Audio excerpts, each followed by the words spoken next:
Let's take a look at a very important app that we use for math. That app is called ThinkCentral.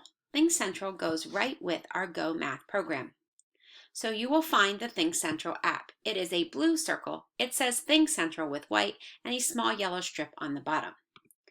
You will click ThinkCentral if you are logged in as the student. From here, you can find out what your child has to do and what your child has completed. You can also find their scores. Here you click Things to Do. From Things to Do, you can see a list of anything that your child has to do. Teachers will assign these in different ways. As you can see here, I have assigned it using the date that I have assigned it, and for me, that means when it is due. The due dates for this are not often used, as they then shut the assignment off and do not allow kids to work on the back assignment unless the teacher reassigns the whole assignment again. When you're in the assignment, there are a few key things that you should know. The Interactive Student Edition is a very interesting assignment because it actually talks the student through the assignment. How can you divide by two-digit divisors?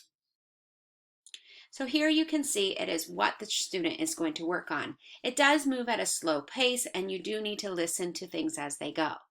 The two most important buttons for me are the assignment buttons to see if the child understands the lesson.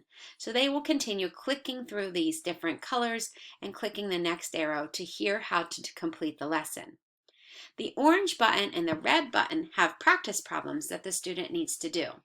Let's click on an orange button and see what it shows. Now let's practice with the personal math trainer. This student has already completed this activity, so we're going to go to the red button. This just works exactly the same as the red button. This student has completed this assignment and turned it in so I can see it. Going to the red button. Now try your homework on your own with the personal math trainer. It includes the exercise you saw at the beginning of the lesson. The orange button has two problems. You can see that this student has started this because you can see the green check marks there, and they do have some answers.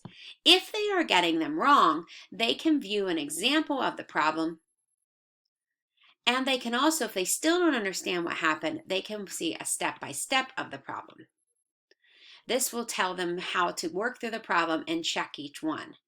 Now, the one reason why some students might not click on that is because it does give them an extra problem to do. However, with our virtual learning situation that we're in now, it is a way for them to practice the problem and to have the computer walk them through each step to see if they understand what they are doing. There are two main buttons that they need to remember when they get to the end. This one has 10 questions. The orange button had 2 questions, so even if they have to try another, it's not that many that they need to do. Your student will know that they are done because they will have a green check mark upon each one. And if they aren't able to finish, they can click Save and Close and come back at a later time to finish it. Once they are finished, the only way the teacher will be able to see if the assignment is done is if they click Turn It In. This is a very important button to click.